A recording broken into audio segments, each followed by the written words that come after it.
Bueno, buenas tardes y bienvenidas y bienvenidos al Museo Reina Sofía. Mi nombre es Julia Morandira Rizabalaga, soy la directora de estudios de este museo y es un auténtico placer ver el auditorio lleno un martes, gratificantemente lleno un martes por la tarde en torno a la historia del arte, la verdad. Y sobre todo para esta edición inaugural de la cátedra María Luisa Caturla, impartida por la historiadora del arte Patricia Falguier. Las cátedras constituyen desde hace años y a través de las diferentes etapas del museo un programa que busca dar espacio a distintas líneas de pensamiento contemporáneo, pero también a los modos en que éste azuza, modula y acompaña, incluso apuntala, las diferentes prácticas artísticas y culturales en su relación. Con la nueva dirección del museo y la creación de la dirección de estudios hace año y medio, hemos decidido que este programa de cátedras se renueve y se plantee como un espacio permanente de revisión crítica de la historiografía del arte, entendida no solo como un relato disciplinar, sino como un campo de fuerzas, convenciones y disputas que siguen operando en el presente. A la cátedra Juan Antonio Ramírez, que desde años constituye un lugar de referencia para la reflexión sobre la historia del arte y sus metodologías, en estrecho cruce con los estudios culturales, como la propia obra de Juan Antonio propuso, se suman ahora dos nuevas cátedras. La cátedra José Luis Brea, dedicada a las culturas visuales como campo de estudio propio, así como la reflexión en torno a la imagen y la epistemología de la visualidad en la contemporaneidad, y la cátedra María Luisa Caturla, que inauguramos hoy y que está centrada en pensar nuestra época enferma de incertidumbre, ¿no? Como decía la propia autora, desde una mirada excéntrica que habilite nuevos abordajes. Este nuevo programa de cátedras propone así repensar la praxis de la historia del arte con sus guiones y silencios, sus temporalidades y excesos, sus permisos y concesiones, sus filtraciones y desvíos, a través de una pregunta común que recorre de manera subterránea este proyecto. ¿Qué nos hace la historia del arte y también cómo podemos seguir haciendo cosas con ella? Esta es una pregunta que a todas las invitadas e invitados que hemos tenido este año en este programa nuevo o renovado de cátedras hemos intentado proponer, ¿no? María Luisa Caturla ocupa un lugar singular en la historia del arte español del siglo XX por haber desplazado el análisis del arte desde una lectura puramente estilística hacia una interpretación histórica, simbólica de las formas culturales. Frente a la tradición positivista dominante, su obra introdujo una comprensión del arte como síntoma de crisis, transformación y sensibilidad histórica. En Arte de épocas inciertas, uno de sus textos más conocidos e influyentes, Caturla propone que determinados momentos de inestabilidad política, religiosa o intelectual producen lenguajes artísticos caracterizados por la tensión, la fragmentación y la búsqueda de nuevos órdenes simbólicos. Su lectura del barroco español no se limita así a cuestiones formales, sino que los interpreta como expresiones de una conciencia histórica atravesada por la quiebra de las certezas clásicas. Uno de los aspectos más innovadores de su pensamiento, que también no está exento de contradicciones y de problemas, fue precisamente la capacidad para desarrollar una lectura transhistórica de las imágenes y de la historia del arte. Caturla entendía que ciertas estructuras de sensibilidad reaparecen en distintos momentos históricos cuando las sociedades atraviesan experiencias análogas a la incertidumbre. El arte permitía así establecer correspondencias entre épocas distantes, no desde una lógica de repetición mecánica, sino desde la persistencia de determinadas preguntas frente a la crisis, el tiempo y la fragilidad del orden cultural. Esta perspectiva anticipa hoy enfoques centrales en la historia cultural y en la teoría contemporánea de la imagen, al concebir las obras de arte como formas históricas de una sensibilidad colectiva más que como objetos autónomos o meramente estilísticos. La vigencia de su pensamiento reside precisamente en esta intuición, comprender que las imágenes y las obras condensan las tensiones profundas de una época y que en momentos de sacudida radical como el presente que vivimos, el arte vuelve a convertirse en un espacio privilegiado para interpretar la incertidumbre, la oscuridad o la claridad históricas. La cátedra María Luisa Caturla busca así proponer un espacio desde el que desmontar, divagar o imaginar las múltiples temporalidades y materialidades de la historia del arte, desde una mirada desplazada, o fuera del centro o con un centro diferente. La obra y práctica de Patricia Falguier nos pareció un claro referente de este hacer comprometido con la disciplina, siempre proponiendo miradas oblicuas que permitan estas nuevas lecturas. Patricia es profesora en l'École des Hautes Études en Sciences Sociales, la Escuela de los Altos Estudios en Ciencias Sociales de París. Su trabajo se ha centrado en la filosofía y en el arte del Renacimiento, especialmente en las formas de clasificación del saber, como las enciclopedias, índices y sistemas de orden, y en su relación en el surgimiento del museo moderno y los regímenes de visibilidad de la modernidad. Junto a esta línea historiográfica, ha desarrollado una importante labor crítica en torno al arte contemporáneo, con especial atención al arte conceptual y en las relaciones entre arte, exposición y teatralidad en el siglo XX. También se ha comprometido con la apertura de espacios de debate y estudio, como el seminario Something You Should Know, algo que deberías saber, organizado junto a Elisabeth Lebovici y Natasha Petreshin-Bachelet, y dedicado a los cruces entre prácticas artísticas, teoría crítica y política de las imágenes, un seminario que ha estado activo durante 20 años, por lo menos. 18. Y que ha sido, pues, no solamente una forma realmente como de una manera muy simple, pero inédita, ¿no?, de generar formas de estudio y de debate de una manera también como rápida a partir de gente que pasaba por París. Y también quería mencionar aquí el colectivo Call It Anything, llámale cualquier cosa, del que nos hablará hoy. Este es un punto que también me gustaría destacar porque, de alguna manera, me emocionan aquellos pensadores, historiadores del arte, escritores, poetas o artistas que entienden su práctica siempre como un terreno abierto y en discusión, y cómo a través de la socialización de esta práctica se pueden construir estructuras de debate, encuentro o lo que nosotros entendemos aquí como estudios, ¿no? O sea, es decir, precisamente la Dirección de Estudios comparte este compromiso de cómo cómo concebimos este tipo de prácticas sostenidas de pensamiento y debate público con otros como un lugar donde investigar, de habitar preguntas colectivas, de hacer y deshacer argumentos con otros, y en ese transcurso articular comunidades interpretativas y posturas estéticas y políticas en relación con las condiciones contemporáneas. Posiciones cuya fuerza proviene precisamente de la especificidad de cada intervención en un contexto y una cultura, que al movilizar términos y cargar de deseo estas ideas generan, pues, nuevos movimientos frente a estos presentes que muchas veces promueven el desaliento. Sin más dilación, quiero dar la palabra a Patricia, no sin antes agradecerle profundamente haber aceptado esta invitación. Y un agradecimiento especial a todos los equipos de la Dirección de Estudios y al Centro de Estudios, todas las trabajadoras y trabajadores que hacen este encuentro posible hoy, desde el personal de información y traducción hasta el equipo técnico, y, por supuesto, a todas vosotras y vosotros que habéis venido hasta aquí hoy. Gracias.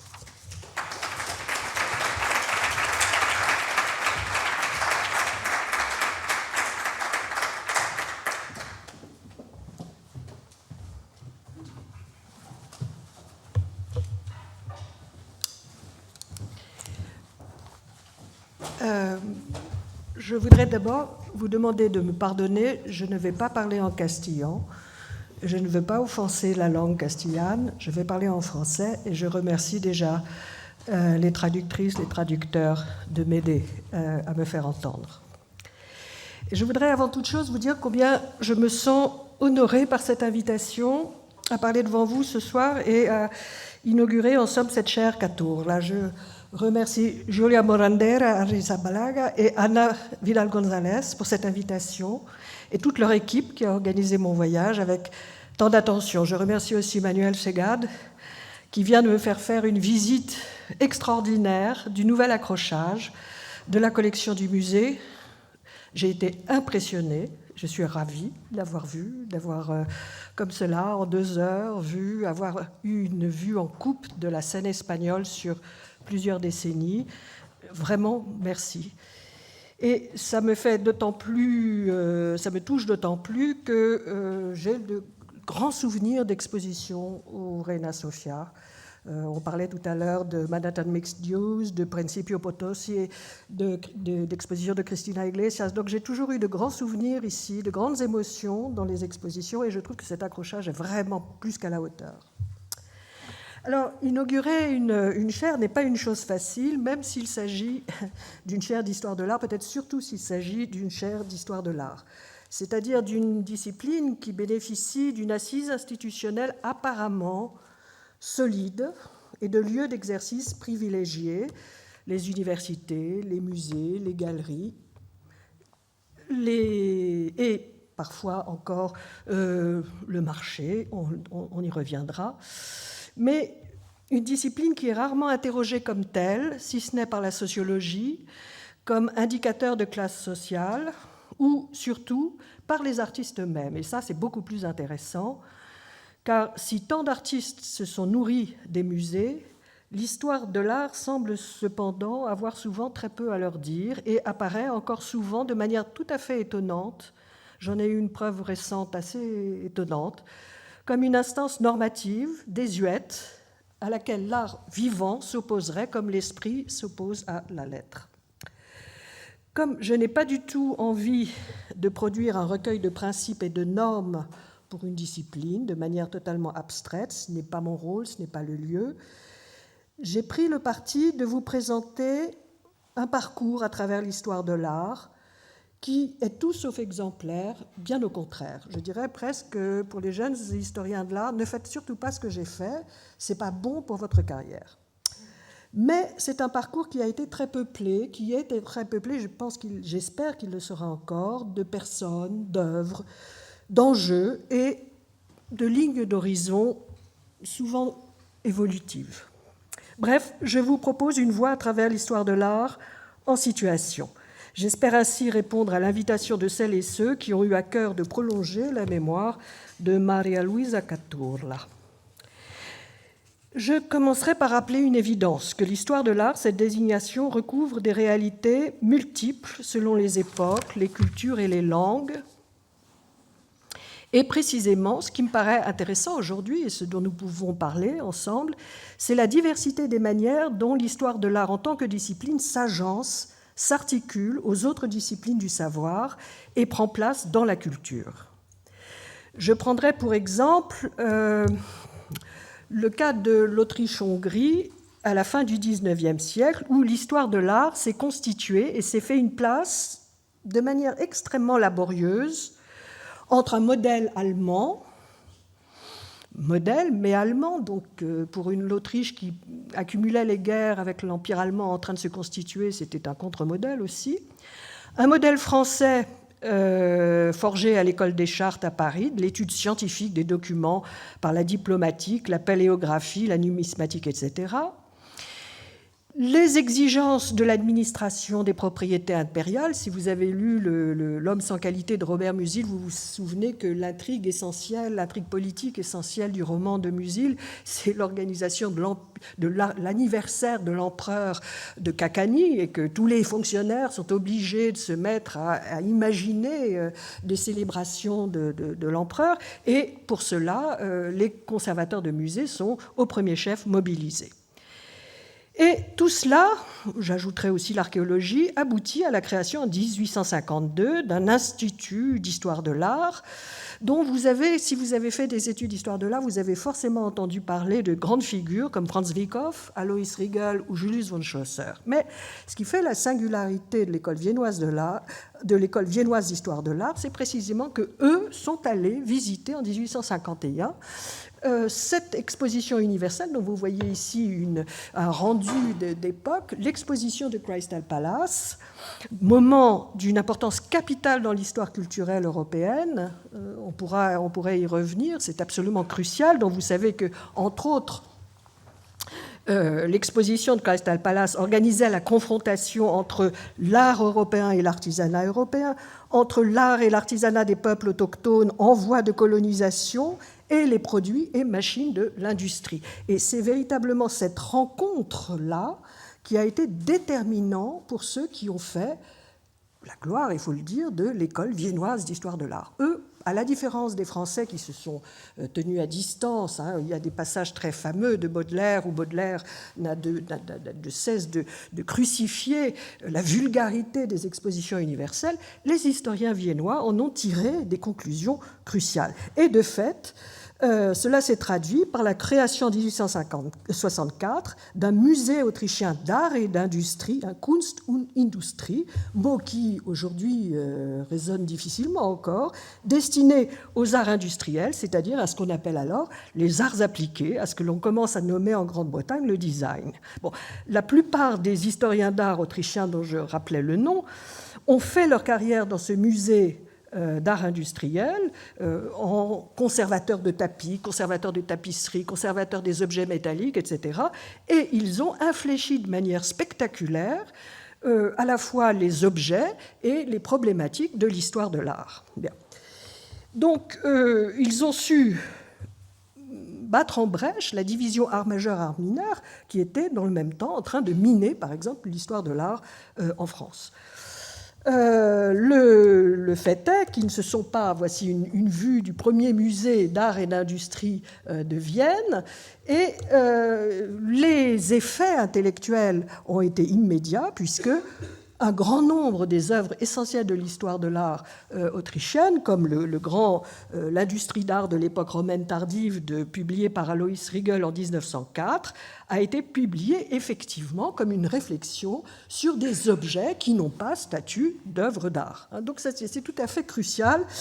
J'ajouterais, et c'est je dirais l'apothéose de la chose, de ce moment de l'histoire de l'art, le grand Gottfried Semper, personnage que je trouve tout à fait fascinant, personnage romantique, ami de Marx, révolutionnaire, exilé en Angleterre, coup de chance pour lui, puisque du coup il est obligé de faire la petite main, de faire le technicien pour le montage de l'exposition de Crystal Palace. Eh bien, Gottfried Semper, justement, va tirer de ce qu'il a vu à l'exposition universelle, des problématiques absolument révolutionnaires, totalement nouvelles, en appariant la discipline de l'histoire de l'art à l'anthropologie et à la technologie, en proposant par exemple une classification universelle des modes et opérations de la technique. Je n'ai pas besoin d'insister à quel point Semper est crucial pour aujourd'hui, justement, élargir la réflexion de l'histoire de l'art au-delà des frontières européennes. C'est tout à fait crucial, mais aussi pour repenser les frontières internes qui occupent notre cerveau. Alors, j'insiste sur le fait qu'on a complètement oublié ça, mais ce moment de l'histoire de l'art en Europe était, dans les années 1880, enfin, dans les années quand j'ai commencé à étudier dans les années 1980, complètement oublié, alors que c'est dans le musée autrichien d'art et d'industrie que s'était tenu en 1873 le premier congrès international d'histoire de l'art. Vous voyez, donc c'était pas du tout mineur, c'était pas du tout anecdotique. Je crois qu'en 1873, on a compris quelque chose qu'on s'est empressé au XXe siècle d'oublier. Alors, qu'est-ce qui faisait histoire de l'art à Paris quand je faisais mes études à la fin des années 70 et au tout début des années 80 ? Je vais un peu parler de Paris. Je voudrais éviter le nombrilisme parisien qui est extrêmement agaçant. J'ai vécu suffisamment en Italie pour l'avoir ressenti. Mais je voudrais justement donner des exemples concrets de ce qu'est le parcours d'une historienne de l'art qui est insatisfaite par ce qu'elle considère être les limites de sa discipline.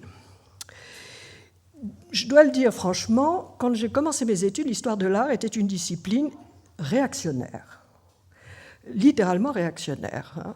Elle était écartelée entre l'école du Louvre et l'université. Et l'école du Louvre, ça nous paraissait une espèce de salon, de piste d'exercice pour les gens du monde, comme on dit en français, voué à l'ennui de la conservation d'un côté, et des causeries de salon. C'était assez injuste, en fait, mais je m'en suis rendu compte beaucoup plus tard. En tout cas, le lieu était marqué, et je dois dire, est toujours marqué par un formidable anti-intellectualisme. L'histoire de l'art n'est pas une discipline pour intellectuels, me suis-je entendu dire. L'histoire de l'art semblait ne décider d'autre destin que celui de la gestion du patrimoine national ou patrimoine familial. On s'était amusé avec des élèves de l'école du Louvre à compter le nombre de possesseurs de châteaux parmi les professeurs, et c'était assez impressionnant. Et puis vous aviez l'université, où l'histoire de l'art occupait une place de second ordre, pour ne pas dire de troisième ordre. Quand j'ai commencé à faire mes études, rien ne se comparait au prestige, à l'éclat de la philosophie, de l'histoire, de l'anthropologie et de la sociologie qu'illustraient alors Derrida, Deleuze, Serre ou Foucault et bien d'autres encore. Et évidemment, par rapport à des luminaires de cette taille, l'histoire de l'art, c'était pas très, très attractif. La discipline était même dépourvue des concours d'agrégation, ce qui pour les études à la française, c'est très important.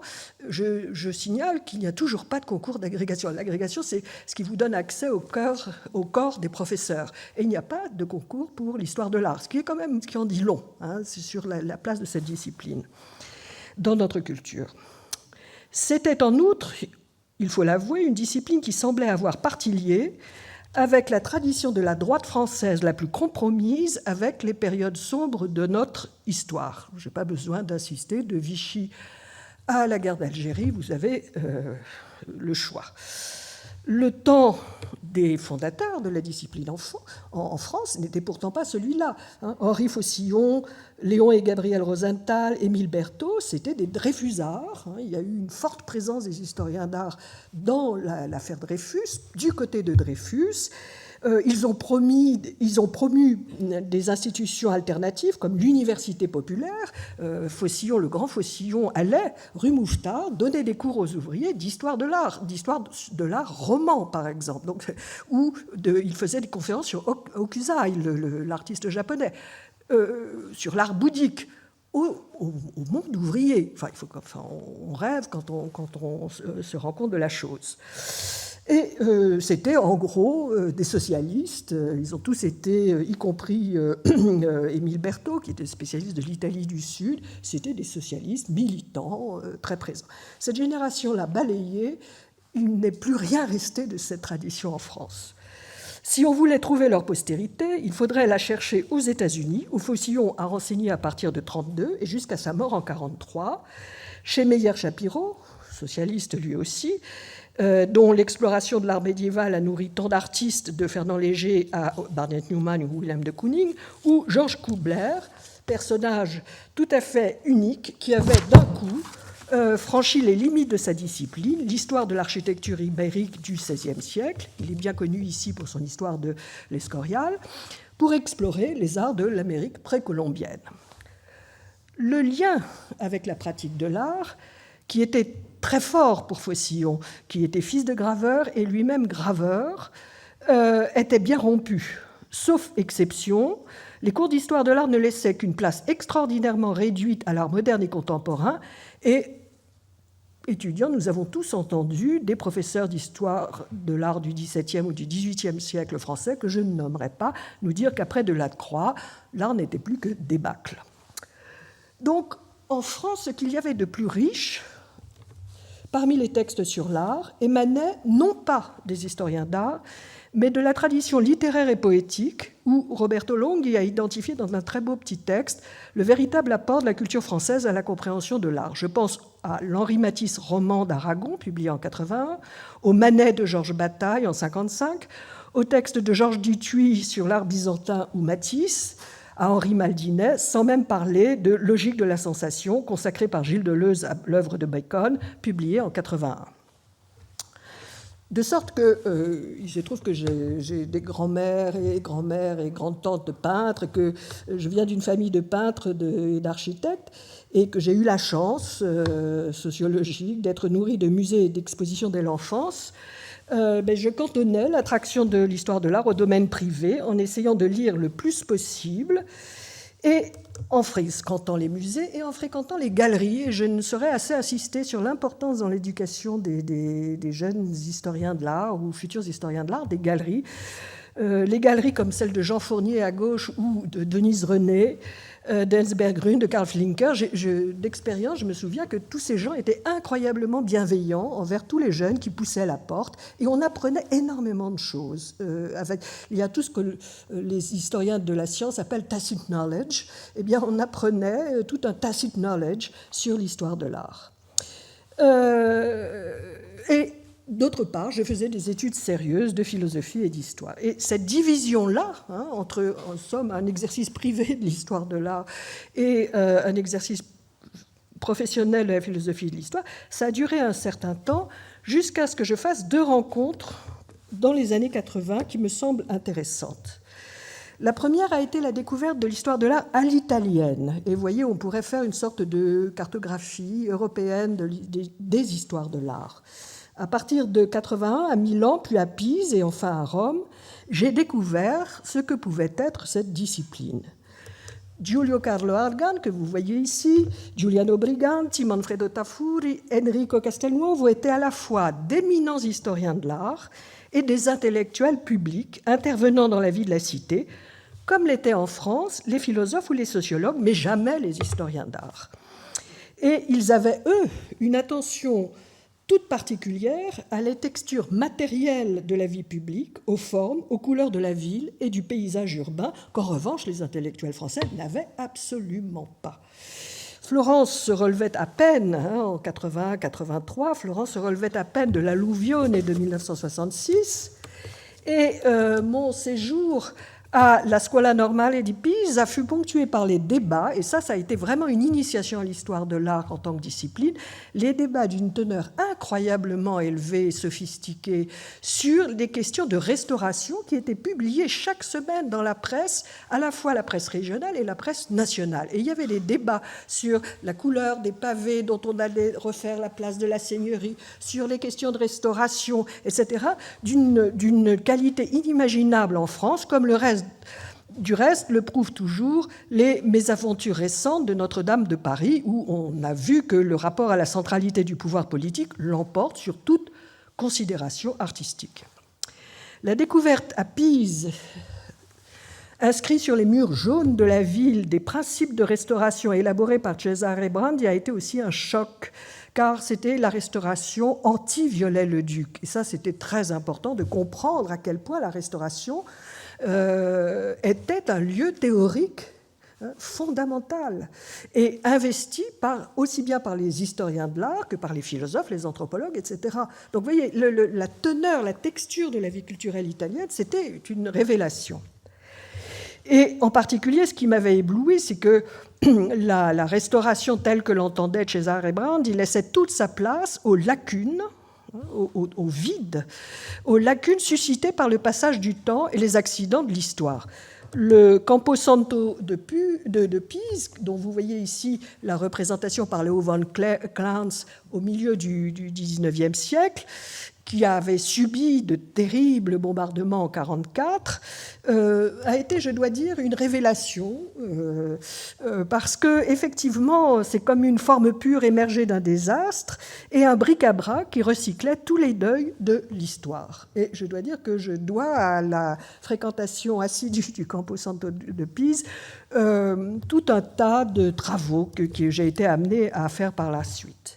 C'est à ce moment-là que je me suis mise à lire Renaissance and Renaissances in Western Art d'Erwin Panofsky et The Modern System of the Arts, A Study in the History of Aesthetics de Paul Oskar Christeler, grand savant allemand émigré aux États-Unis, qui m'a persuadé que l'histoire des arts, et j'insiste ici sur le pluriel, l'histoire des arts, pouvait s'offrir à des explorations aussi vastes que l'anthropologie ou la philosophie. La lecture des Kunst- und Wunderkammern de Spätrenaissance de Julius von Schlosser, publié en 1908, le livre que vous voyez ici, a conclu cette espèce de chemin de Damas, car la consistance du concept d'art au singulier, montrait-il, est récente, elle date tout au plus du XVIIIe siècle, et la transition des arts à l'art mérite d'être étudiée et ne l'est toujours pas, bien que Christeler ait donné des pistes cruciales. Donc oui, l'approche des sources pouvait être la condition d'une démarche épistémologique. Et la lecture de Schlosser, je la dois à Paola Barocchi, dont vous voyez ici une photo, formidable historienne. C'est elle qui a fait l'édition monumentale des vies de Vasari et bien d'autres choses. C'était aussi une grande organisatrice institutionnelle, dont la clairvoyance et le féminisme de fait, autant que la rigueur dans l'établissement des sources, fut pour tous ses étudiants un modèle. Ce que je ne savais pas alors, c'est que le remploi architectural, les systèmes de classification des Kunstkammer de la Renaissance ou le système des arts prémodernes allaient constituer et constituent encore mes centres d'intérêt essentiels et le cœur de mes publications d'historienne. L'autre versant de mon éducation à l'histoire de l'art, j'en suis redevable à ceux qui contestaient justement le modèle universitaire français du point de vue de l'art contemporain. Et la question du rapport des historiens d'art à l'art contemporain me paraît absolument essentielle. Une revue plutôt confidentielle, apparemment, en résume l'ambition, Macula. dont vous voyez ici quelques numéros. Elle aura eu une influence inversement proportionnelle à sa rareté. Il y a eu 6 plus 3 numéros spéciaux entre 76 et 79. Donc c'est une revue qui occupe un faible pan de temps.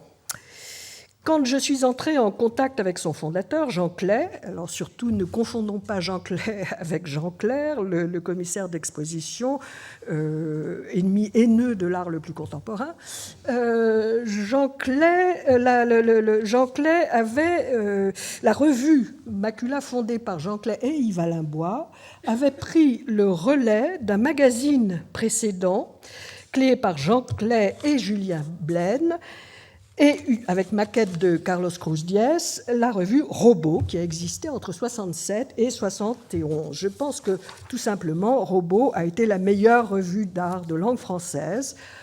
En 4 ans, elle a couvert et découvert, si on vous redonne les dates, 67-71, les premiers grands articles sur Lygia Clark, Helga Oiticica, le groupe de Rosario Tucumán Arde, par exemple, vous les trouvez dans cette revue, dont la maquette est toujours d'une grande justesse. Bon, Carlos Cruz-Diez, vraiment magnifique, a fait un magnifique layout. Et rien dans cette revue, je l'ai souvent fait regarder aux étudiants, enfin, rien n'est à jeter dans cette revue, tout est passionnant. J'ajoute que les options de Robot étaient très proches de celles de la revue et de la galerie britannique Signals, qu'animait Guy Brett, qui d'ailleurs était extrêmement lié à Jean Clay et Yves Alain-Bois, et qui a publié, dès le premier numéro de Macula, un article remarquable, « Terre fertile, champs, agriculture, décoration ». Alors, je voudrais insister sur un fait, c'est que Robot non seulement a révélé à la scène, au public francophone la scène sud-américaine. Il faut rappeler qu'à l'époque, Paris est une grande capitale sud-américaine. Elle est bourrée, elle est peuplée des exilés de toutes les dictatures sud-américaines. Enfin, c'est très impressionnant. Au lycée, j'étais environnée d'Argentins. Enfin, donc, c'était très impressionnant, cette présence chilienne, argentine, etc., à Paris. Et de fait, rappelons tout simplement que Lygia Clark comme Oiticica, précisément, vivaient ou ont vécu de longues périodes à Paris. C'est-à-dire que ce n'était pas des articles qui allaient chercher quelque chose d'exotique, c'était véritablement... Ils travaillaient avec des artistes qui étaient leurs amis, leurs mentors d'une certaine manière. Lygia Clark, comme vous le savez, Yves Alain-Bois le rappelait, Lygia Clark a été le mentor d'un historien de l'art de la trempe d'Yves Alain-Bois. Alors, ce qui était aussi incroyablement séduisant dans cette revue, c'était précisément qu'il y avait le goût des fondements théoriques, de la recherche de fondements théoriques, et une association tout à fait singulière, finalement, de choix formels très rigoureux et d'options politiques radicales, sur fond d'une conscience aiguë des modes de subjectivation qui s'y jouaient. Et autrement dit, à la formule de Clay en 1971, les fils de Marx et de Mondrian, dont vous voyez ici ce magnifique dossier sur l'Argentine, il faudrait ajouter les fils de Marx, de Mondrian et de Freud, qui est déjà extraordinairement présent dans cette revue. Alors, Macula, que Clay créa avec Yves Alain-Bois, manifestait déjà un glissement vers l'histoire de l'art.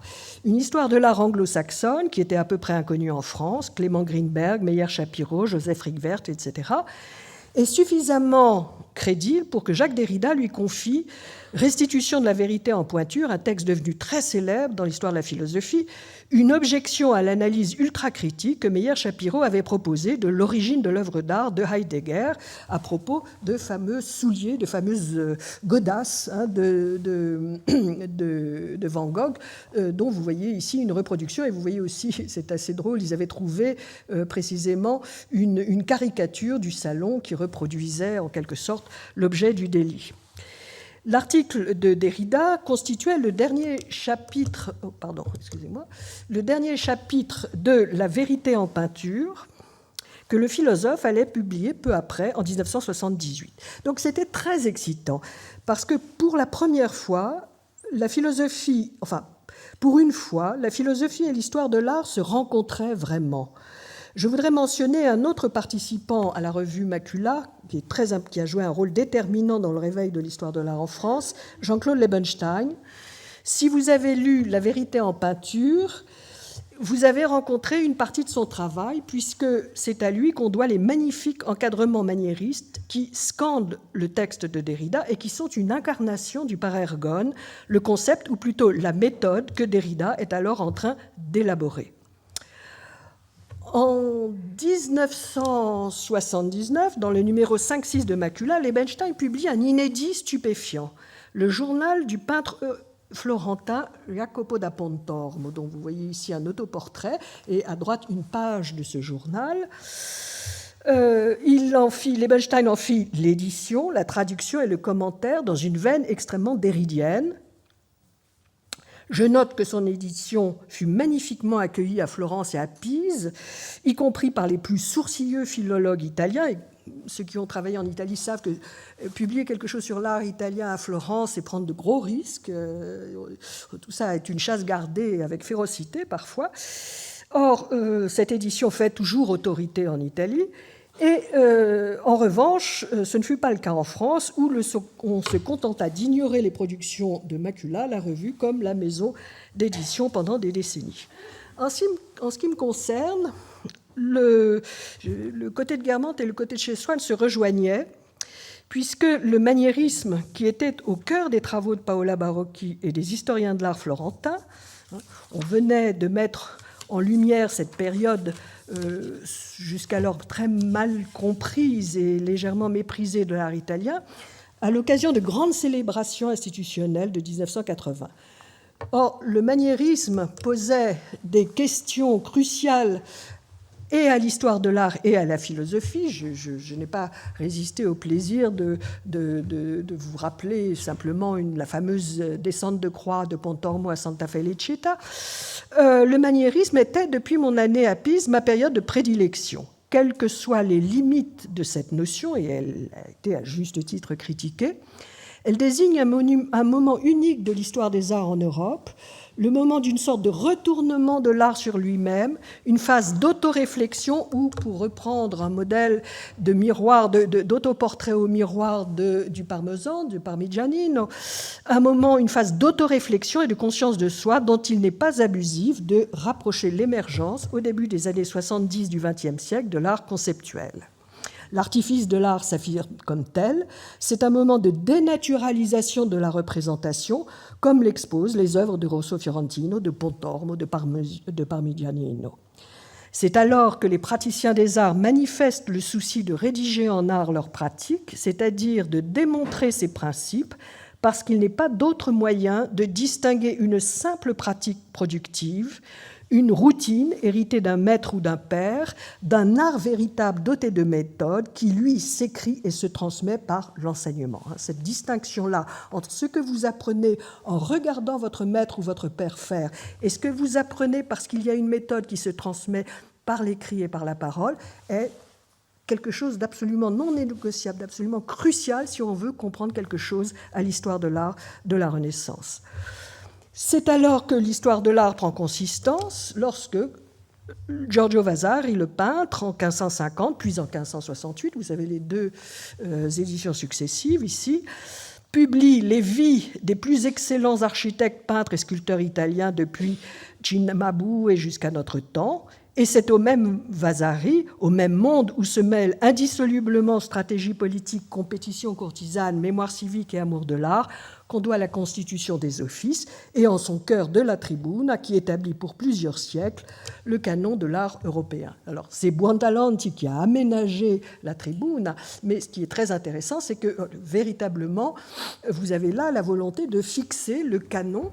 Et, si j'ose dire, l'opération fonctionne puisque vers 1760, vous avez Zoffani qui peint cette vision extravagante de la Tribuna où il s'agit véritablement, alors il y aurait beaucoup de choses à dire, il y a que des hommes, enfin, etc. C'était évident. Mais vous voyez, on est dans un milieu différent. C'est pas l'Italie du Cinquecento, mais c'est, voilà, dans ce monde d'amateurs, voilà comment fixer sur le modèle donné par la Tribune les normes et le canon de l'art européen.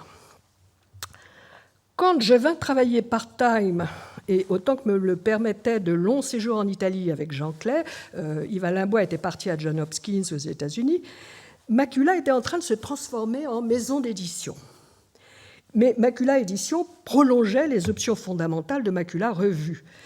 Claire prenait son assise intellectuelle grâce à deux auteurs essentiellement qui allaient permettre de sortir l'histoire de l'art de sa torpeur, Jacques Derrida, déjà nommé, et Hubert Damisch, dont le formidable « L'origine de la perspective » paru chez Flammarion en 1987, qui reste un monument insurpassé par bien des côtés et qui s'inscrivait dans une prestigieuse histoire philosophique de l'art qui était aussi une histoire philosophique de la connaissance, telle que Ernst Cassirer avait forgé le modèle. Qu'il s'agisse de Derrida ou de Damisch, la psychanalyse était le vecteur d'une toute nouvelle conscience de la temporalité de l'œuvre d'art et de ses investissements subjectifs. Jean Clay, qui prolongeait les analyses de l'œuvre de Clark ou de Soto qu'il avait produit dans Robot, en tira ses plus beaux textes, par exemple Ongan phare pollen, qui est consacré à Manet, c'est aussi dans le texte freudien que Rosalind Krauss a puisé de quoi subvertir la doxa moderniste de son maître, Clément Greenberg. J'insiste là-dessus parce que je me suis rendu compte que l'importance de la culture psychanalytique dans le renouvellement de l'histoire de l'art est aujourd'hui largement oubliée. En tout cas, j'ai vu chez nos étudiants pour lesquels la psychanalyse n'est plus une boîte à outils culturelle. Je ne sais pas ce qu'il en est à Madrid, ce qu'il en est en Espagne, mais en France, la disparition d'un pan entier de la culture, à mon avis, met très gravement en péril la discipline de l'histoire de l'art. Krauss substitua au formalisme greenbergien d'abord la rigueur d'une grille d'analyse structuraliste, puis progressivement cette complexité, ce feuilleté, ces plis et replis, ces délais et cette dissolution du sujet qu'autorisait la lecture de Freud. Macula Maison d'édition devint ainsi par un lourd travail de traduction la base française de l'extraordinaire effervescence dont témoignait en Amérique la revue toute nouvellement fondée par Rosalind Krauss et Annette Michelson, October. L'exposition où j'ai été exposée à la lecture de ces auteurs, comme la fréquentation de Clay, dont je dois dire qu'on apprenait énormément, le regard du très grand critique d'art qu'il avait été était d'une acuité et d'une intelligence extraordinaires, m'ont profondément enrichi, pas financièrement, parce qu'on travaillait pro bono pour la cause, en militant. On voit ce que publier des livres d'histoire de l'art signifiait dans cette conjoncture, la tentative d'injecter dans une discipline paresseusement entretenue des questionnements nouveaux et de doter les débats nouveaux d'un lest d'histoire. Le projet n'était pas simple, d'autant que pour certains, l'engagement structuraliste pouvait paraître totalement contradictoire avec le souci d'histoire. Il y avait pas mal de débats en général. Macula publia donc, outre Meyer-Shapiro et Rosalind Krauss, les auteurs de l'école viennoise d'histoire de l'art, auxquels je tenais beaucoup, Julius von Schlosser, Otto Pecht, Alois Riegel, et puis les plus riches développements du classique de Francis Yates, L'art de la mémoire, le livre de la mémoire de Mary Cowthers, mais aussi des classiques oubliés de l'histoire de l'art française du siècle précédent, par exemple du romantisme au réalisme de Rosenthal, etc., etc. Il s'agissait d'attaquer par tous les fronts le massif endormi de l'histoire de l'art en France. Mais ce programme auquel j'adhérais avec enthousiasme souffrait de très sérieuses limites. La première est que le passage à l'histoire de l'art était pour Clay le signal de la fin de la peinture et de l'art vivant. L'ouverture du Centre Pompidou en 1977 lui apparaissait, et à une bonne partie des artistes de l'époque, comme une trahison, un embaumement des avant-gardes. Un de ces articles, en voici quelques-uns, qui en témoignent. Attendez. Vous voyez à droite, les articles Robot avaient été très sensibles aux polémiques qui frappaient le MoMA à l'époque, et ils n'avaient pas loupé, si j'ose dire, le parallèle avec les situations françaises. Dans Beaubourg Fromage, un beau titre polémique, qu'il publie dans le premier numéro de Macula en 1976. Il achève son texte sur une citation de Brecht. « Il grince des dents, mais caché dans les water pour que personne n'entende. » La formule était assez dure. Et je dois dire qu'il y a beaucoup d'artistes qui ne lui ont jamais pardonné. Il lui était impossible de passer de la période Lygia Clark, David Maidala, Elliot Isika à tout ce qui lui apparaissait comme un art officiel de la France pompidolienne. Il demeura irréconciliable. Plus d'une fois, je l'entendis dire face à un peintre ou à un sculpteur, vivant, en chair et en os, que la peinture ou la sculpture était morte. C'était d'une agressivité folle. Et le projet de revisiter l'histoire de l'art me paraissait alors se dissocier dangereusement des pratiques artistiques contemporaines. Une fois de plus, l'histoire de l'art était supposée s'épanouir après la mort de l'art. J'ajoute que si mon récit donne l'impression d'un foisonnement intellectuel, ce foisonnement passait presque uniquement par l'écrit et les livres, car une particularité de Clay, héritée de ses années de la guerre d'Algérie, où il était un porteur de valises, était qu'il entendait travailler en réseau, c'est-à-dire dans un quasi-secret. Ce n'est que bien des années plus tard que je découvris que tel ou tel de mes amis, Jean-Pierre Criqui, Philippe Alain Michaud, etc., avaient travaillé avec Jean à peu près dans les mêmes années que moi, à l'insu les uns des autres. Nulle sociabilité qui eût formé un collectif, et bientôt au contraire des dissensions, des disputes avec quelques-uns des meilleurs auteurs de la maison, excédés par les lenteurs légendaires et tatillonnes de la publication. Macula devenait une forteresse assiégée. J'insiste sur ce point parce qu'il me semble qu'une rupture considérable est advenue dans ma génération. C'est un apport des générations militantes anglo-saxonnes des années 90, féministes et queer, éprouvées par la lutte contre le sida, que d'avoir repensé le travail intellectuel collectif. C'est à cette aune que, désormais, je regarde mes années Macula. Au contraire, le modèle de Macula était encore l'avant-garde, au sens politique et militaire du terme, le secret et le pouvoir dans les mains d'un seul. Un dernier point, mais assez crucial, la misogynie à peine tenue en laisse qui constituait alors la culture des avant-gardes parisiennes et que venait révéler une indifférence totale à l'essor des études féministes en histoire de l'art, en Grande-Bretagne, en Italie, aux États-Unis. Ce n'était certes pas le privilège exclusif de Macula, du reste, la revue October elle-même devait son existence au refus scandalisé que Rosalind Krauss et Annette Michelson avaient opposé à la publication, dans le numéro de novembre 1974 d'Art Forum, d'une parodie jugée infâme de l'artiste Linda Banglis. Ce fut donc pour moi une puissante incitation, lorsque beaucoup plus tard j'en vins à créer une petite collection de livres pour GRP Maison Rouge, à publier Carla Lonzi, Elisabeth Lebovici ou Griselda Pollock. Il me fallait donc des antidotes, après ces années, et pendant même ces années si riches à Macula. Le plus radical fut de travailler avec des artistes. Visiter l'Italie avec des pensionnaires de la Villa Médicis d'abord, puis des amis, artistes tout simplement, m'avait éclairé. Seul un peintre pouvait me faire remarquer la rapidité extrême, presque fragonardienne, du pinceau dont témoignaient certaines fresques antiques, ou la difficulté de faire tenir une forme colorée sur un fond blanc au fil de la journée selon le déplacement de la lumière. Ça, je ne l'aurais pas lu dans un livre d'histoire de l'art. Les modalités de la production, ce qu'on appelle l'économie de l'œuvre, qui est un mot à prendre dans tous les sens possibles, s'invitaient dans mon approche. La fréquentation des ateliers fut un nouvel apprentissage et n'a jamais cessé. Et puis, en 1991, j'ai eu la chance, alors que j'enseignais déjà à l'École des hautes études en sciences sociales, d'être requise par la nouvelle directrice de l'École des beaux-arts de Bordeaux, Guadalupe Echevarria, qui abandonnait une carrière nord-américaine pour revenir en Europe. Laurence Wiener, Dan Graham furent les premiers artistes invités et Carmen Jiménez, la première directrice du jury des diplômes de fin d'année, pour la plus grande stupéfaction et surtout des professeurs, parce que les étudiants ne savaient pas du tout qui c'était, et les professeurs étaient quand même extrêmement impressionnés. Donc je fis l'expérience de discussions, d'ateliers avec des artistes plus que confirmés qui trouvaient, dans l'absence des galeristes, des directeurs de musées, des critiques, des commissaires d'exposition, une sorte de sérénité et de vérité dans la parole.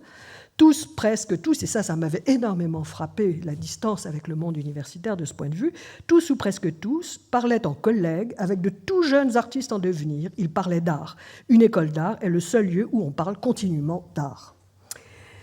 L'École des Beaux-Arts a été pour moi un renouvellement et j'ai continué à y enseigner jusqu'en 2012, en parallèle à mon métier de chercheur et de professeur aux hautes études. J'avais pour tâche d'enseigner l'histoire de l'art à un public rétif, voire hostile. Je ne pouvais compter sur aucune connivence de bons élèves. Il me fallait éviter toute érudition inutile et me concentrer sur les enjeux essentiels du commentaire. J'ai appris beaucoup à enseigner aux Beaux-Arts.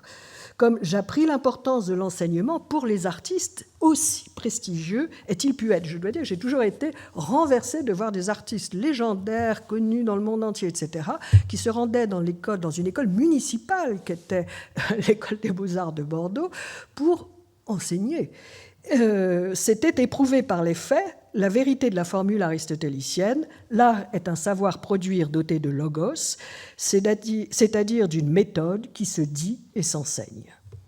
Je conseillerais à tout apprenti historienne de l'art d'enseigner pendant un temps en école d'art pour se déniaiser quant aux conditions réelles de la production artistique. Et du reste, j'ai eu la possibilité d'organiser de tels transferts du monde universitaire à l'École des Beaux-Arts et dans l'autre sens. Et il me semble que pour ceux et celles qui ont joué le jeu, ils et elles en ont tiré le meilleur des parties. Je précise que... excusez-moi, je perds une phrase. Je précise que ce transfert joue favorablement dans les deux sens. J'ai eu à cœur, dans mes séminaires de l'EHESS, d'accueillir en même temps des étudiants en philosophie, en histoire de l'art, des anthropologues, des étudiants des beaux-arts, et le mélange s'est toujours révélé incroyablement fécond. Mais j'ajouterais aussi que les écoles d'art furent aussi, au fil des années 90-2010, la période que tout à l'heure nous avons évoquée en visitant le nouvel accrochage, des lieux de résistance. L'époque n'était plus à la théorie. L'expansion phénoménale du marché de l'art, dont Londres et New York étaient plus que jamais le cœur spéculatif, l'apparition de formes inédites de collectionnisme dont les frères Saatchi se firent les promoteurs, et peu à peu la transformation des principes mêmes qui régissaient la gestion des musées publics, rongeaient l'espace de la pratique artistique autant que l'espace critique. En France, la critique d'art ne trouva bientôt plus de place dans la presse. Le dossier média et ses éléments de langage qui accompagnent toute exposition se sont substitués peu à peu au compte-rendu critique dans la plus grande partie des grands journaux, et cela vaut autant pour les expositions d'art contemporain que pour les expositions d'art ancien. Cette pression du marché sous toutes ses formes a alimenté en France un rejet virulent de toutes les expressions de l'art contemporain de la part de ceux-là même qui auraient dû constituer son public de prédilection. Un ancien filon situationniste, nourri de dérision et d'ironie, toujours hostile à tout ce qui de l'art se vend et s'achète, a rejoint tant de lecteurs de Pierre Bourdieu, tant de lecteurs de La distinction critique sociale du jugement, qu'on peut bien dire que la majorité du monde intellectuel français s'est retrouvée dans une hostilité de principe à l'art dit contemporain. Je me souviens que lorsque, en 2006, j'ai installé à l'EHESS le séminaire Something You Should Know, destiné à accueillir des artistes, des critiques, des curateurs du monde entier, j'ai reçu des mails virulents de beaucoup de mes collègues qui m'accusaient de vendre l'âme de l'école aux forces obscures du marché. Et ça, c'est un trait national extraordinairement puissant dont je crois qu'on ne mesure pas assez les effets. Je crains de devoir dire que ça n'aura pas été sans collaborer à la montée du péril fasciste que nous vivons aujourd'hui. Something You Should Know est pourtant une de mes fiertés. Ce n'est pas un projet personnel. Nous sommes 3 à l'avoir conçu et fait vivre pendant 18 ans. Avec moi, Elisabeth Lebovici, que beaucoup d'entre vous connaissent, superbe critique, militante féministe et queer, à qui ACT UP, à New York et à Paris, avait tant appris sur l'action et l'intelligence collective. Et puis Natacha Petreshin, qui, avant de venir à l'EHESS faire un master avec moi, avait déjà un riche parcours de jeune curatrice en Slovénie, en Allemagne, et que certains d'entre vous connaissent aussi, puisqu'elle a été pendant plusieurs années la pierre angulaire de l'International Online. Le séminaire a été un laboratoire où nous avons pu inviter tous ceux et celles qui, passant par Paris ou pas trop loin de Paris, on avait un budget assez étroit, nous paraissent renouveler les possibilités d'une discussion sur l'art. Et rétrospectivement, quand nous regardons notre liste d'invités, qui se révèle assez impressionnante et j'ose dire assez juste, il nous a ouvert à des aires artistiques que nous ne connaissions pas, le Moyen-Orient, l'Afrique subsaharienne, l'Indonésie, etc. Il nous a permis de rencontrer celles et ceux qui, précisément, proposaient des modèles de pratique artistique, curatoriale, muséale, alternatifs à celui qui était en train de s'imposer aux États-Unis et en Europe. Le séminaire nous a collectivement renouvelés.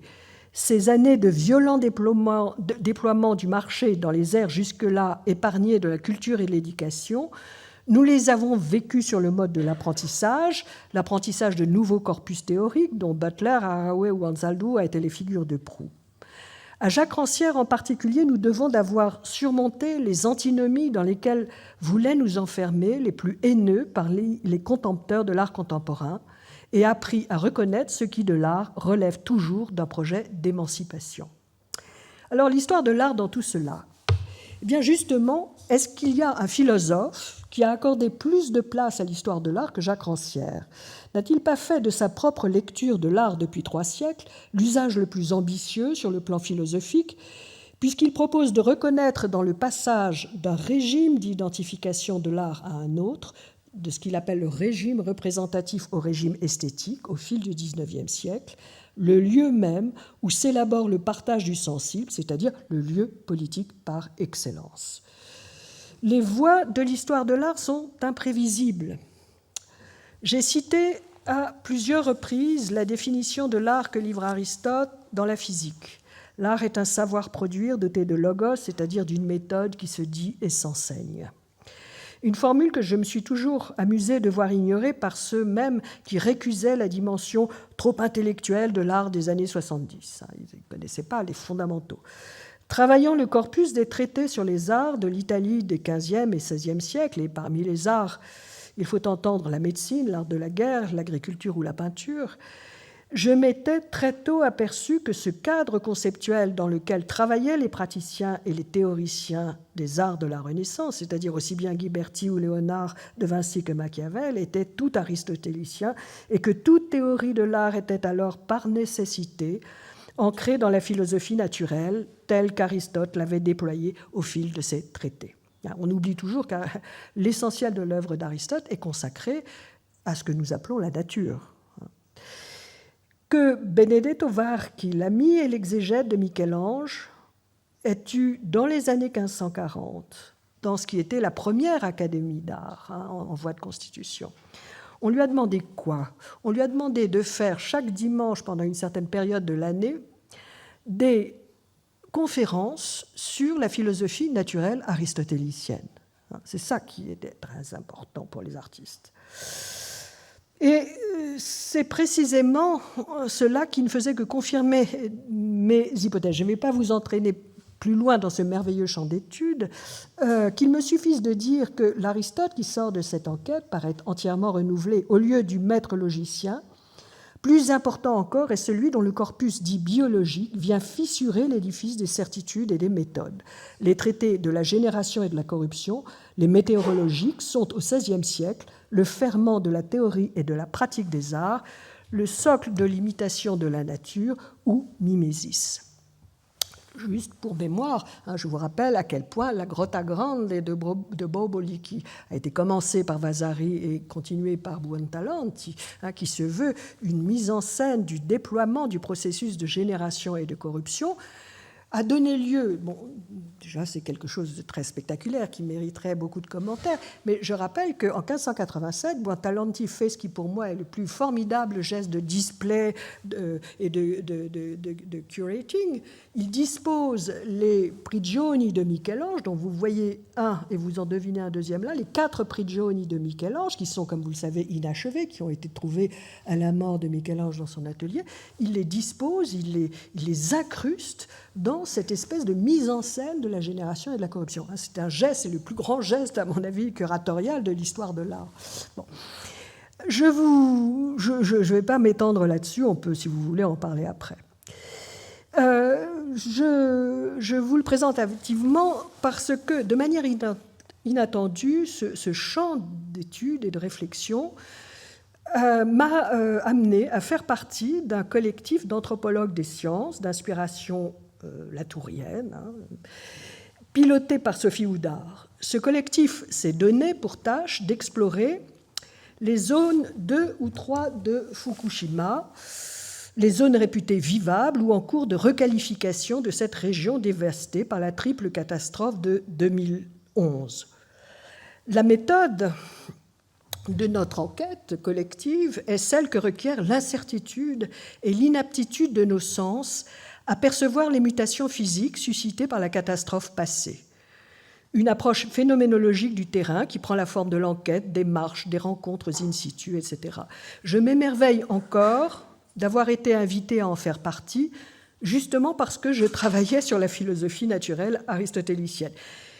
Les météorologiques d'Aristote constituent le plus complet des traités sur la zone critique, sur les contingences et les accidents qui caractérisent le monde sous la Lune. De sorte que, dans l'une des nombreuses publications auxquelles cette enquête a donné lieu, eh bien, vous voyez que le schéma des circulations et des opérations du monde sublunaire, selon la philosophie d'Aristote, prend place sans problème à la suite de la carte des radiations de la zone de Fukushima. Je pensais à cette conclusion lorsque, il y a quelques jours, écoutant à Paris une conférence de Eyal Weizmann, que vous connaissez tous, j'eus la surprise de voir réapparaître, dans les propos d'Eyal, l'une de mes vieilles amours, l'art de la mémoire, dont Frances Yates nous a laissé la plus enthousiasmante des descriptions. Weizmann nous expliqua qu'ayant à élaborer le processus de lecture des terrains de crimes de guerre, qui est la géniale invention de Forensic Architecture, il avait emprunté la méthode d'identification des corps selon les lieux qu'ils occupaient au légendaire Simonide, le présumé inventeur de l'art de la mémoire, et ajoutait que le livre de Frances Yates, The Art of Memory, qu'il avait lu en première année d'école d'architecture, avait été la lecture décisive de sa formation d'étudiant en architecture, la lecture décisive pour la création de Forensic Architecture. Voilà. Je crois donc qu'on ne peut guère mieux prouver que les voies de l'histoire de l'art sont imprévisibles. Je vous remercie.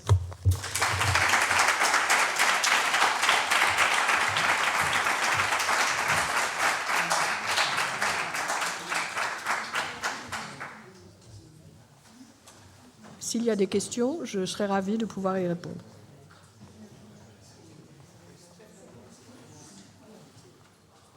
Sí, perfecto. Muchísimas gracias, Patricia. Si alguien tiene una pregunta, simplemente que levante la mano y le pasamos el micrófono.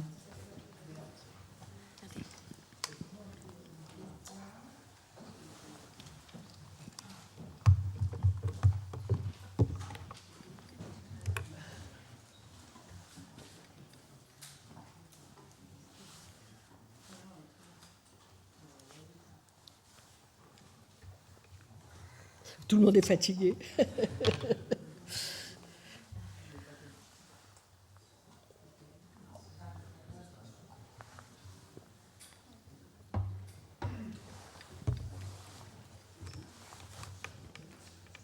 Buenas tardes, muchas gracias por la conferencia. Eché de menos a una figura muy importante en la historia del arte francesa y también en la vida pública francesa, que es André Chastel, y su relación con justamente estos caminos extraños, ¿no?, de la historia del arte, con Robert Klein y precisamente su vindicación del aristotelismo en el Renacimiento italiano. Muchas gracias.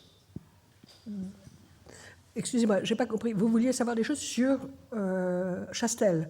Chastel et sa relation avec Robert Klein, la relation avec l'aristotélisme à la Renaissance.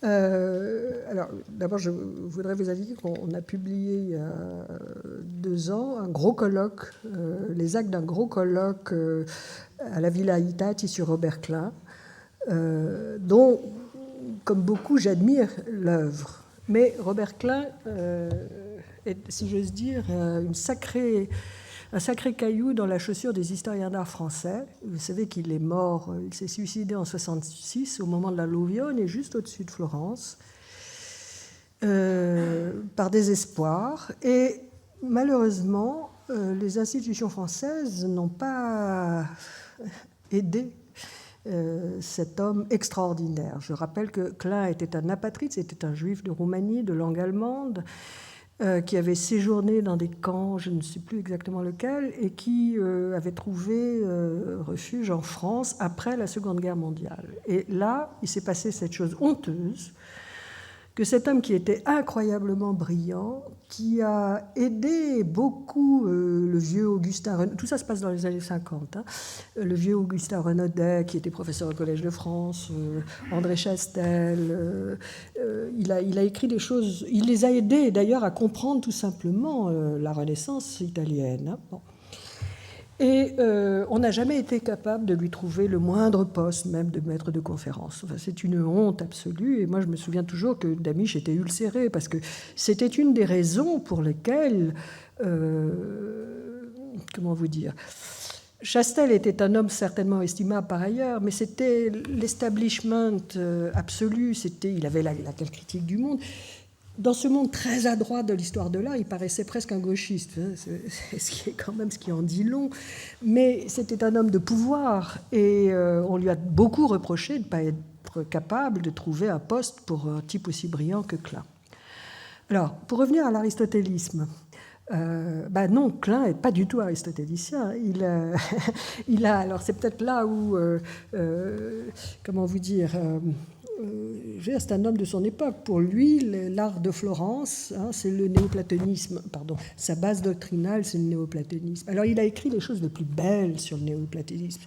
Ses textes sont magnifiques sur le néoplatonisme, mais je dirais que pour lui, Aristote n'existait pas. Pour des raisons aussi précises, c'est que d'abord, il n'y avait pas d'édition fiable du corpus. Hein. Le corpus, vraiment, n'a été complètement édité, en particulier le corpus biologique, que depuis 20 ans. 25 ans, 30 ans au maximum. Mais à l'époque de Klein, qui donc est mort en 66, il avait des éditions qui étaient celles de la néoscolastique. Il avait des éditions thomistes.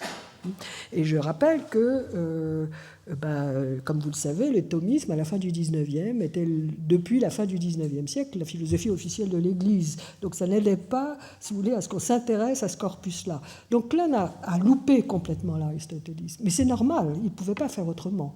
En revanche, ces textes, la question du vêtement de l'âme, etc., enfin, tous ces textes sur le néoplatonisme sont brillants. Maintenant, je crois que et Klein a beaucoup inspiré Chastel, hein, qui s'en est beaucoup inspiré. Si vous voulez, je ne reviendrai pas, mais c'est vraiment un des moments honteux de l'institution de l'histoire de l'art en France.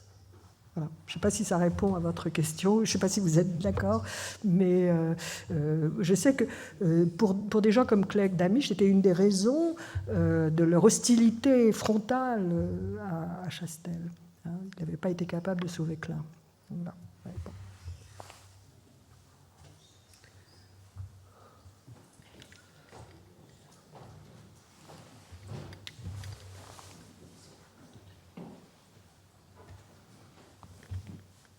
Bonsoir. Bonsoir. Déjà, merci beaucoup pour cette conférence. Et j'arrive plus à retrouver le nom, mais tout à l'heure, les 4 sculptures dans la grotte. Oui, ce sont les prigioni. En italien, on dit les prigioni. Vous pourriez redévelopper dessus, parce que ça m'avait beaucoup interrogé. On peut les regarder. Voilà, là, vous n'en voyez qu'une. Écoutez, ce sont des...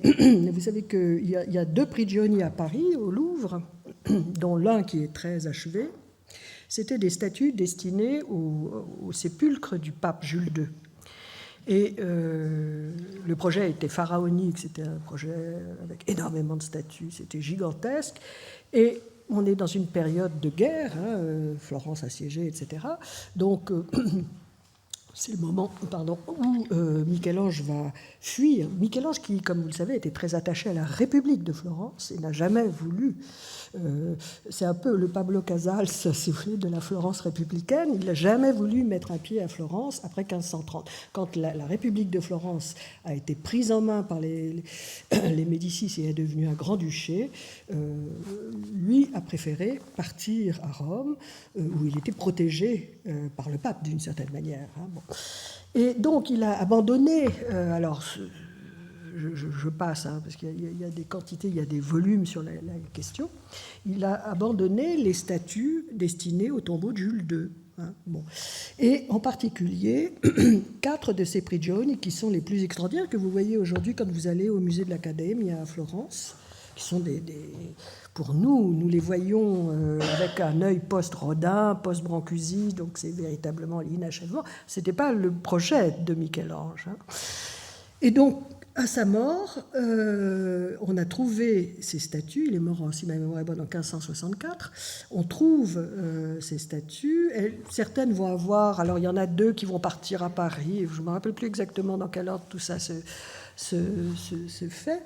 Mais le grand-duc de Toscane récupère 4. On récupère 4. Et en 1587, quand on est en train de refaire la grotte avait été commencée 20 ans plus tôt par Vasari, on va lui donner une expansion encore plus grande, parce qu'il y a 3 grottes, enfin l'une dans l'autre. Eh bien, Buontalenti, qui est l'architecte du Grand-Duc, qui est un extraordinaire, c'était le directeur artistique, si vous voulez, hein, de la cour de Florence. Et il était connu d'ailleurs pour, on l'appelait Bernard des Girandoles, parce qu'il organisait aussi les fêtes somptueuses de la cour de Florence, grand architecte, un des créateurs de l'espace théâtral moderne.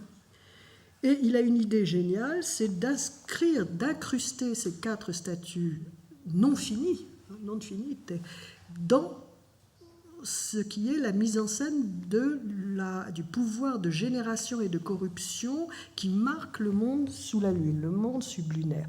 C'est une idée cruciale parce que du coup, ça renvoie la notion de génie qui commence à être vraiment très utilisée au XVIe siècle, en particulier pour désigner Michel-Ange. Ça veut dire qu'au fond, le génie humain et le génie naturel ne sont qu'une seule et même chose. C'est-à-dire que là, vous avez quelque chose comme une sorte d'absolu de la mimésis.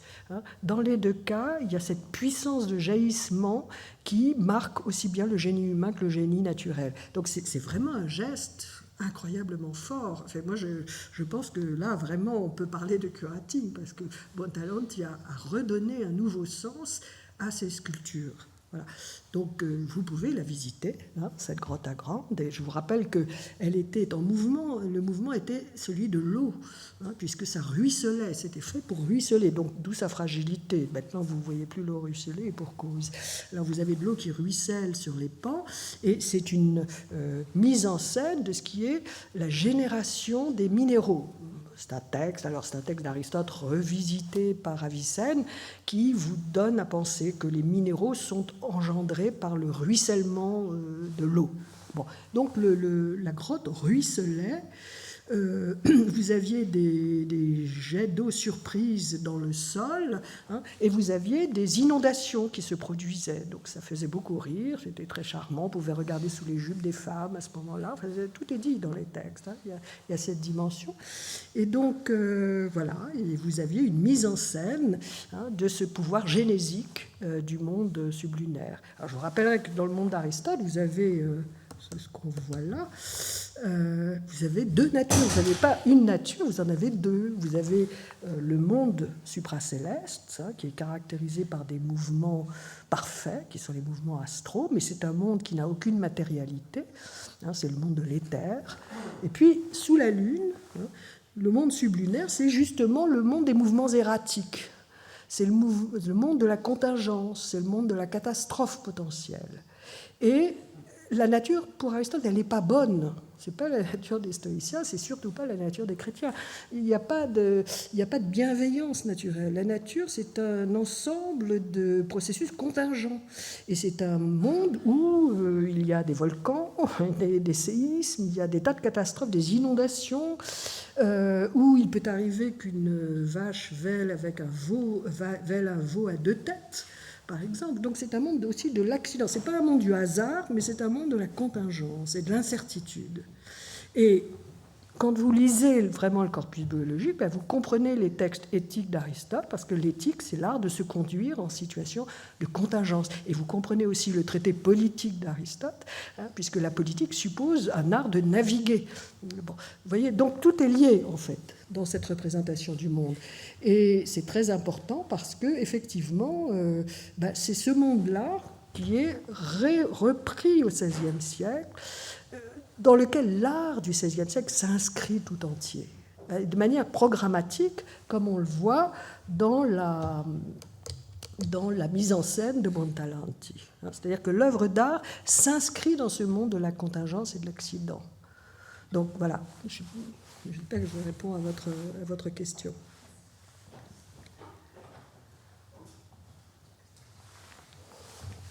Buenas tardes, muchas gracias lo primero.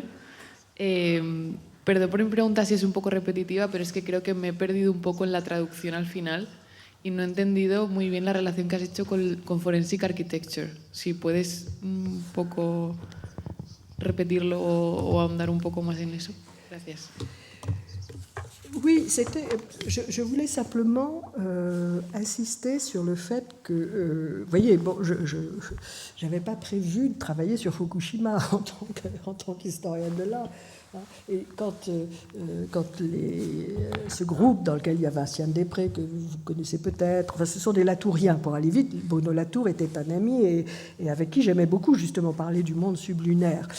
Mais je ne pensais absolument pas être invitée à faire partie d'un collectif qui travaille à Fukushima. Je me dis, mais qu'est-ce que je vais faire avec vous? C'est bizarre, etc. Bon. Et je voulais dire que j'étais loin d'être la seule dans ce cas. C'est-à-dire que, au fond, c'est pour vous encourager, si vous étudiez l'histoire de l'art, à ne pas considérer que votre destin, c'est forcément l'université ou le musée. Ça peut être aussi d'autres choses un peu. Si vous avez le sens de l'aventure, ça peut être vraiment autre chose. Et j'étais donc très frappée en entendant... Bon, vous connaissez Forensic Architecture.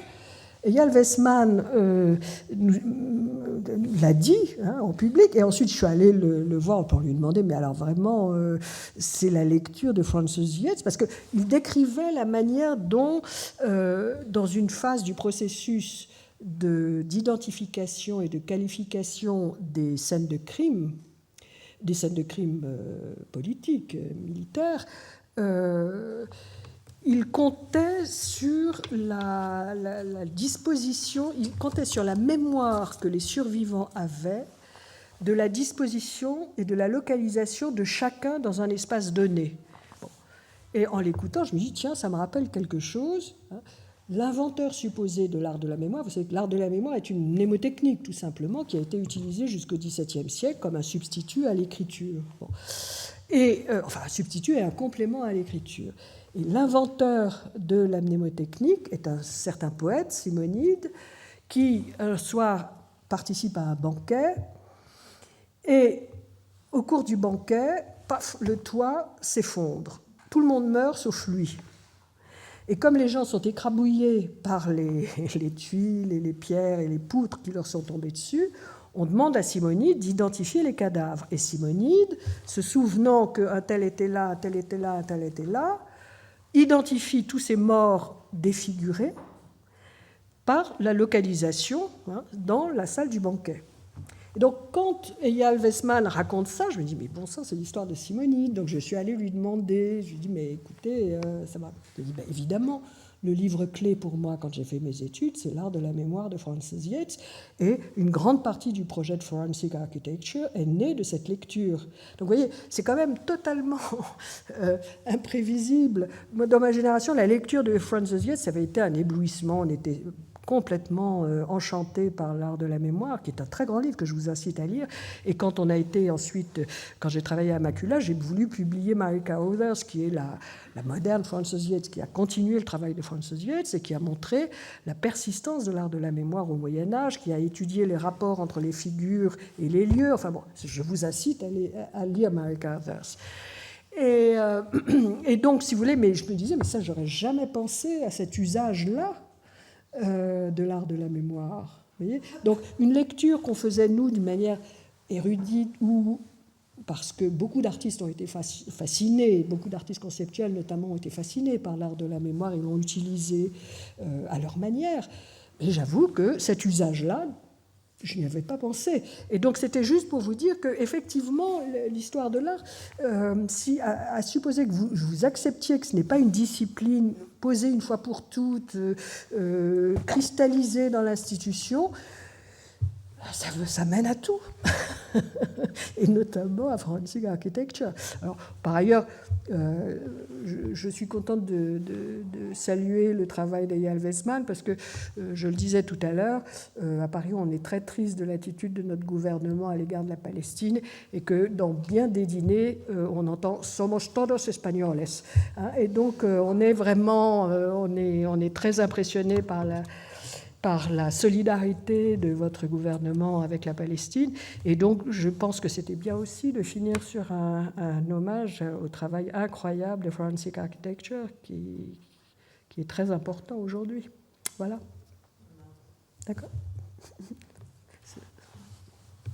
Voilà.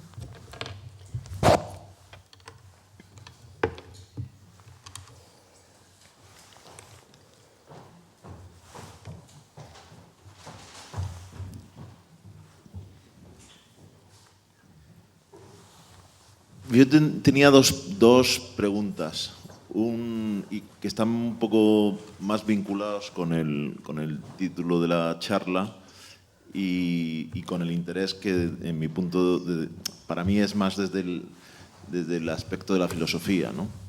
Y aprovechando que has hablado un poco de la parte neoaristotélica, ¿no? Y has hecho referencia también al neoplatonismo, me gustaría entender un poco, o si tienes una opinión sobre el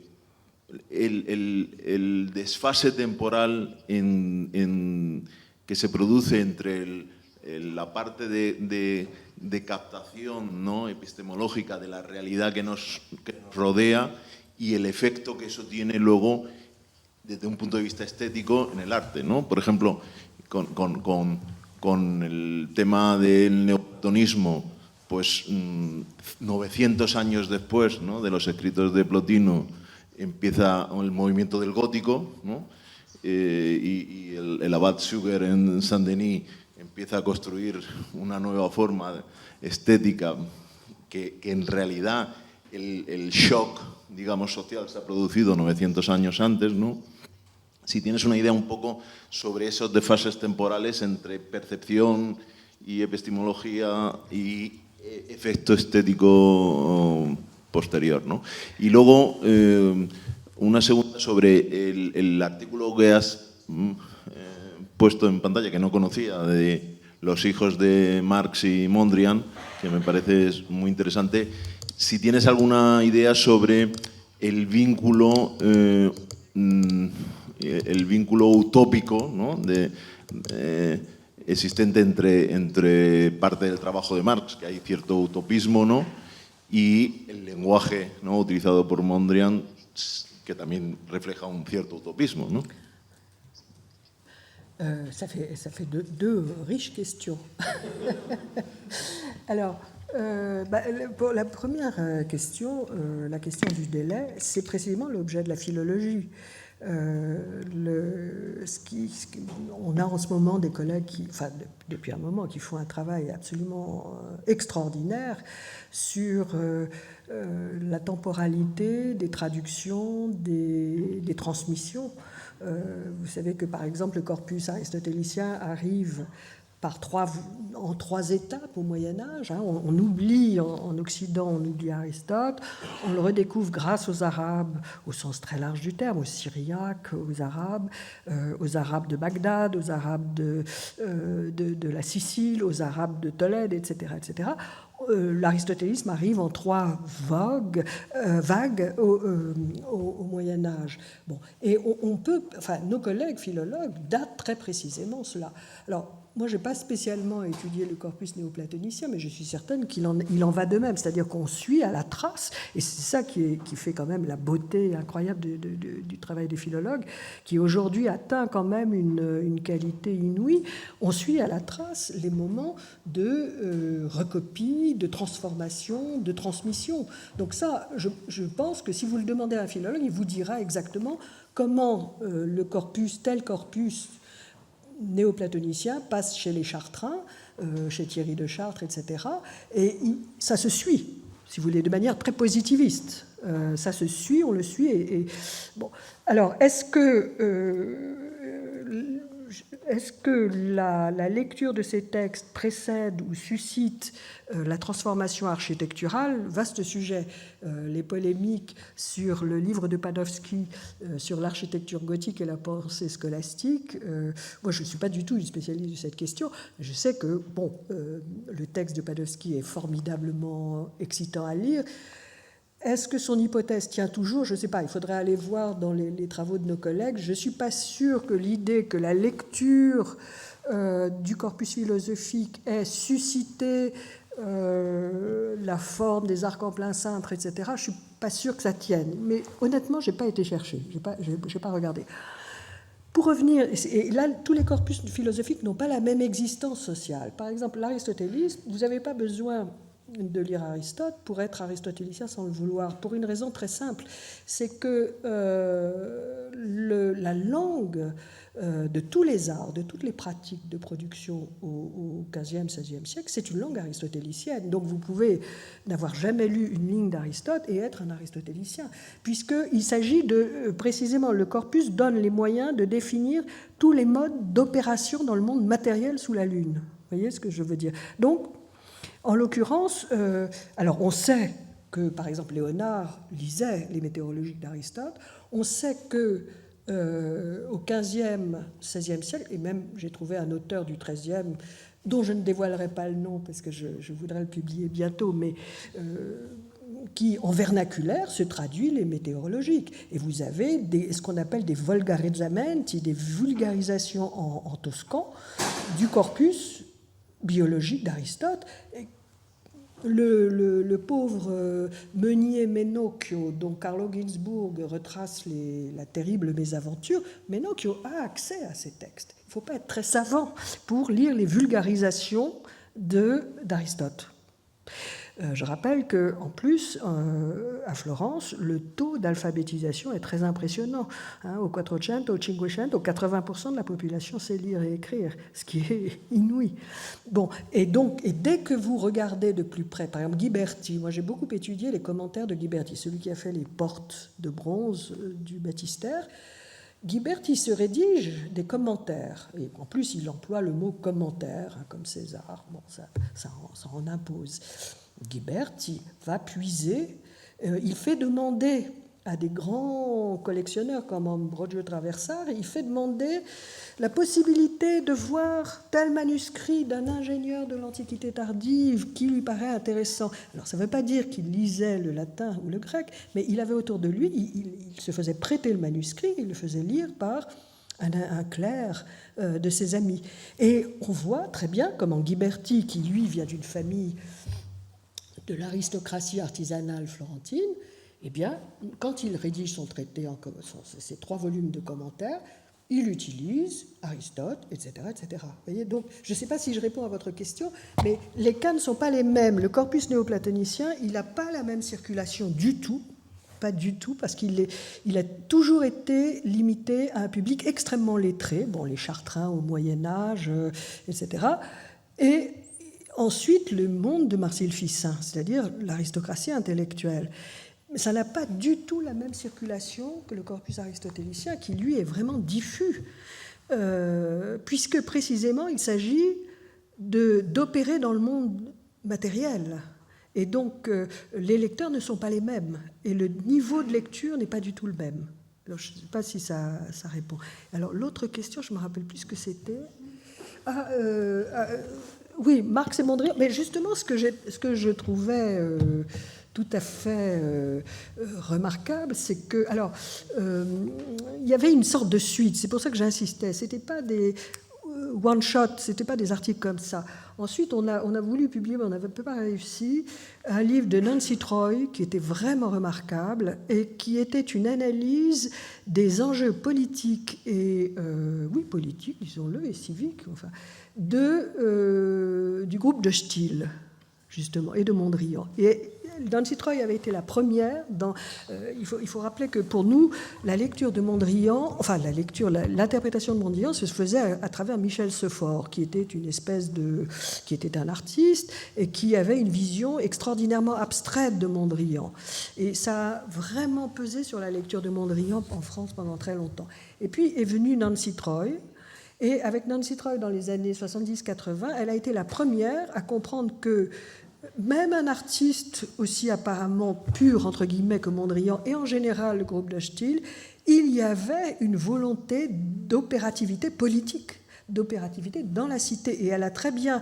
Alors ça, je dirais qu'en plus, si quelqu'un l'a bien compris, c'est Jacques Rancière, hein, quand il montre que précisément ces artistes purs, entre guillemets, ces grands formalistes, contrairement à ce qu'on pourrait croire, avaient des projets politiques.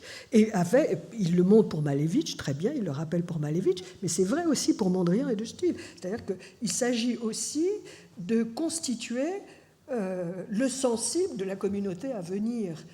Et donc ça c'est, je pense qu'ils en ont fait la démonstration. Pour moi, la première, c'était Nancy Troy, je peux me tromper, mais je pense que c'est elle. Et ensuite, ça a été très bien repris. Et on voit très bien comment, étrangement, des artistes aussi abstraits que Malevich ou Mondrian ont été aussi des artistes des arts appliqués, si vous voulez. Et les deux ne sont pas antagonistes. Donc je sais pas, là, vous voyez, je pense que là, Klee avait eu une très très fine compréhension de la chose. Hein. C'est un très grand critique. Je veux dire, c'est pas. Je signale d'ailleurs que la revue October vient de lui consacrer un numéro d'hommage. Voilà, et je pense que c'est d'autant plus intéressant que, vous voyez, il s'agit du dossier argentin. Ce qu'on ne voit pas là, c'est qu'il y a vraiment 5 ou 6 grandes pages. Ça a été une très grande revue, hein, un grand format. J'ai toujours rêvé que quelqu'un fasse une exposition sur cette revue, elle le mérite. Et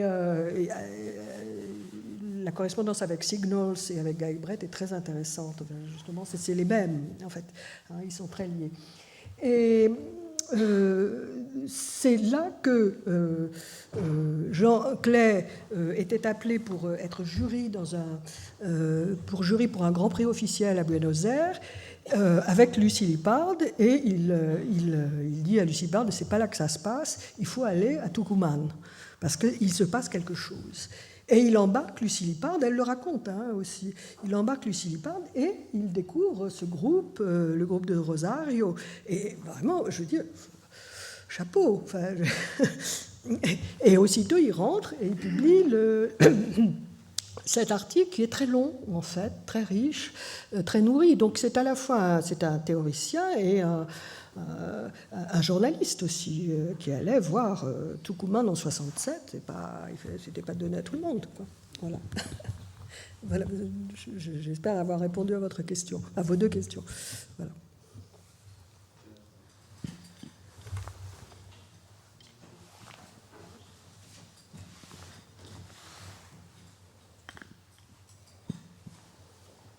Non, très bien, comme tu veux.